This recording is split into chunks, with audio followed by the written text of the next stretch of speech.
পৃথিবীতে ইসলামকে বিজয়ী করতে যে মানুষেরা নিজেদের জীবন উৎসর্গ করে গেছেন, তাদের কাছে আমাদের কৃতজ্ঞতার শেষ নেই। কেননা তাদের আত্মত্যাগের বিনিময়ে দিক দিগন্তে ছড়িয়ে পড়ে আল্লাহর সত্য দিন। তাদের এই কোরবানির বদৌলতেই আরব থেকে হাজার হাজার মাইল দূরে অবস্থিত এই বাংলাদেশের মতো অসংখ্য জনপথে পৌঁছে যায় ইসলামের আলো। ফলশ্রুতিতে আজ আমরা মুসলিম। বর্তমান পৃথিবীতে মুসলিম জনসংখ্যা ১৯০ কোটির মতো। এটা কখনোই সম্ভব হতো না যদি না ইসলামের বীর যোদ্ধারা যুগে যুগে শাহাদাতের বিনিময়ে আল্লাহর বিজয় পতাকাকে সমুন্নত রাখতেন। কিন্তু আপনি কি জানেন, ইসলামের জন্য জীবন দিয়ে শাহাদাতের এই ধারা সূচনা যিনি করেছিলেন, তিনি ছিলেন একজন নারী। হ্যাঁ, এককালের কৃতদাসী, কালো বর্ণের, দেখতে অসুন্দর, সবার আগে এক নারী ইসলামের জন্য জীবন দিয়েছিলেন। আর ইতিহাসের পাতায় স্বর্ণাক্ষরে লিখে গেছেন নিজের নামটি, হযরত সুমাইয়া বিনতে খাব্বাত রাদিয়াল্লাহু তাআলা আনহা। ইমানের যে পরীক্ষায় হেরে গিয়েছিলেন অনেক পুরুষ সাহাবী, নির্যাতনের মুখে ক্ষণিকের জন্য হলেও আনুগত্য স্বীকার করেছিলেন কুফরি শক্তির কাছে, সেখানে হযরত সুমাইয়া রাদিয়াল্লাহু তাআলা আনহা হাসতে হাসতে জীবন দিয়েছিলেন ইসলামের জন্য। আজ আমরা জানব সেই গল্পটাই। হযরত সুমাইয়ার ঈমানদীপ্ত সেই ঘটনা জানতে শেষ পর্যন্ত থাকুন আমাদেরই সাথে। বিয়ের আগে সুমাইয়া ছিলেন বনু মাখজুম গোত্রে একজন কৃতদাসী। তার স্বামীর নাম ছিল ইয়াসির। তাদের যখন বিয়ে হয় তখন সুমাইয়াকে দাসত্ব থেকে মুক্ত করে দেন তার মনিব। তথাপি কৃতজ্ঞতা হিসেবে বনি মাখজুম গোত্রের সেবায় নিজেকে নিয়োজিত রাখেন সুমাইয়া। আম্মার নামে তার এক পুত্র ছিল। হযরত মুহাম্মদ সাল্লাল্লাহু আলাইহি সাল্লামের নবুয়ত লাভের পর যখন গোপনে কলেমার দাওয়াত দিচ্ছিলেন, তখন আম্মার ছিলেন একজন পরিণত যুবক। ইসলামের বাণী তাকে মুগ্ধ করে আর তিনি রসুলের কাছে কলেমা পাঠ করে মুসলমান হয়ে যান। এটা একেবারে শুরুর দিকের কথা। হাতে গোনা অল্প কিছু মানুষই ইসলাম ধর্ম গ্রহণ করেছেন। তবে রসুলের প্রতি ঈমান আনলেও আম্মার রাদিয়াল্লাহু তাআলা আনহু শুরুতেই বিষয়টি নিজের বাবা মায়ের কাছে প্রকাশ করেননি। কেননা এটা জানাজানি হয়ে গেলে তার উপর যে কোনো সময় নির্যাতন নেমে আসতে পারে।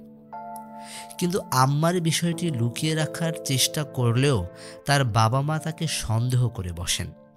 কেননা আম্মারের কথাবার্তা ও তার আচার আচরণে তাকে অনেক পরিবর্তন লক্ষ্য করেন।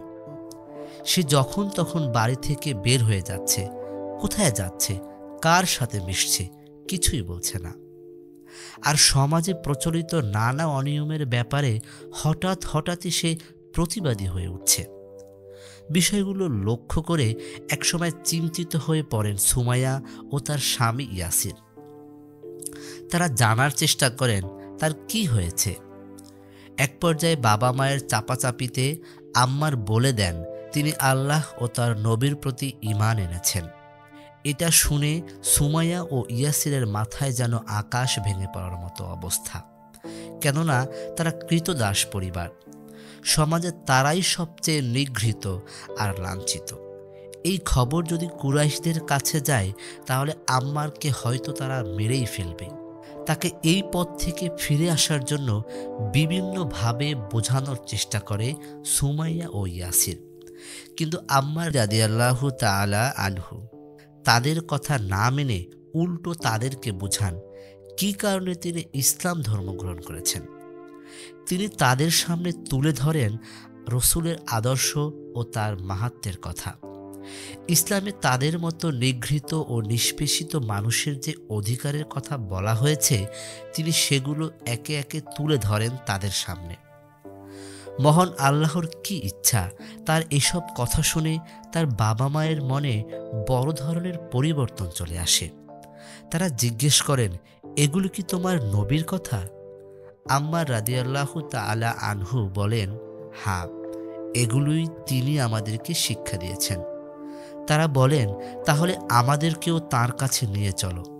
অতঃপর পুত্র আম্মারকে সাথে নিয়ে রসুলের কাছে গিয়ে কলেমা পাঠ করে মুসলিম হয়ে যান হযরত ইয়াসির রাদিয়াল্লাহু তাআলা আনহু এবং সুমাইয়া রাদিয়াল্লাহু তাআলা আনহা।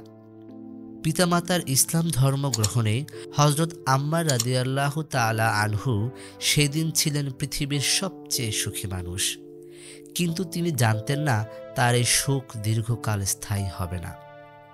আমরা আগেই বলেছি হযরত সুমাইয়া রাদিয়াল্লাহু তাআলা আনহা আগে বনি মাখজুম গোত্রের একজন কৃতদাসী ছিলেন।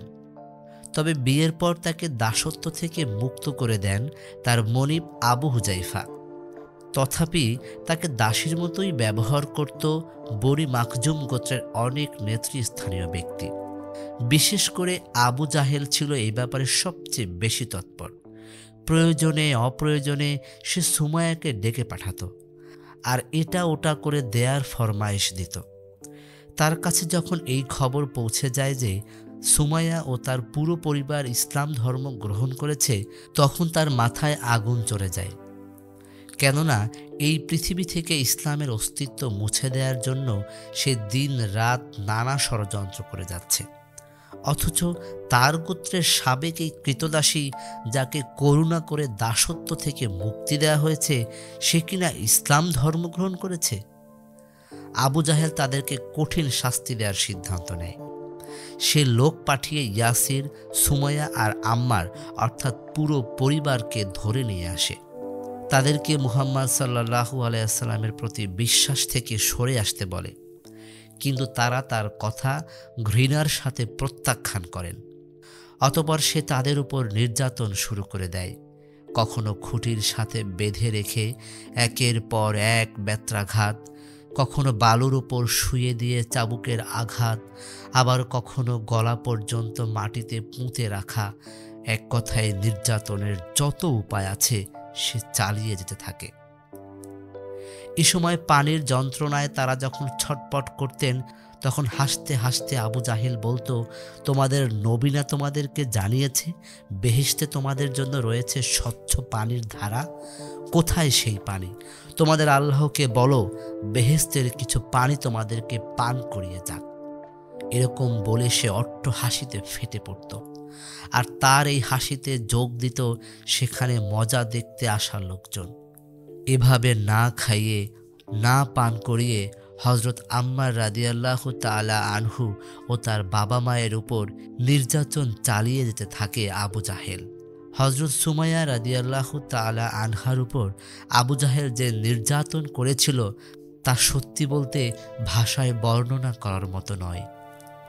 আবু জাহেল তাকে খুঁটির সাথে বেঁধে একের পর এক চাবুক মারতে থাকে আর ইসলামকে প্রত্যাখ্যান করতে বলে, কিন্তু সুমাইয়া দাঁতে দাঁত চেপে সমস্ত আঘাত সহ্য করতে থাকেন। আবু জাহেল যখন দেখল সুমাইয়ার উপর চাবুক চালিয়ে কাজ হচ্ছে না, তখন সে আম্মারের কাছে যায়। খুঁটিতে বাঁধা আম্মারকে আঘাত করতে করতে সে সুমাইয়াকে বলে, নিজের প্রিয় সন্তানকে এই যন্ত্রণা থেকে তুমি মুক্তি দিতে পারো। তুমি মুহাম্মাদের ধর্ম ছেড়ে দাও, আমাদের ধর্মে ফিরে আসো, তাহলে তোমাকেও আমরা ছেড়ে দিব আর তোমার ছেলেকেও। কিন্তু সুমাইয়া তার ঈমানের পথে অটল থাকেন। আম্মারকে মারতে মারতে প্রায় বেহুশ করে ফেলে আবু জাহেল, কিন্তু তাতেও কাজ হচ্ছে না দেখে সে ইয়াসির রাদিয়াল্লাহু তাআলা আনহুর কাছে যায় আর তাকে মারতে শুরু করে।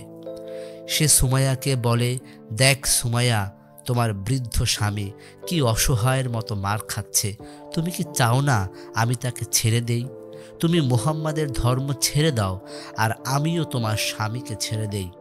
কিন্তু সুমাইয়া চোখ বন্ধ করে স্বামীর উপর নির্যাতন সহ্য করতে থাকেন আর আল্লাহর সাহায্য চাইতে থাকেন।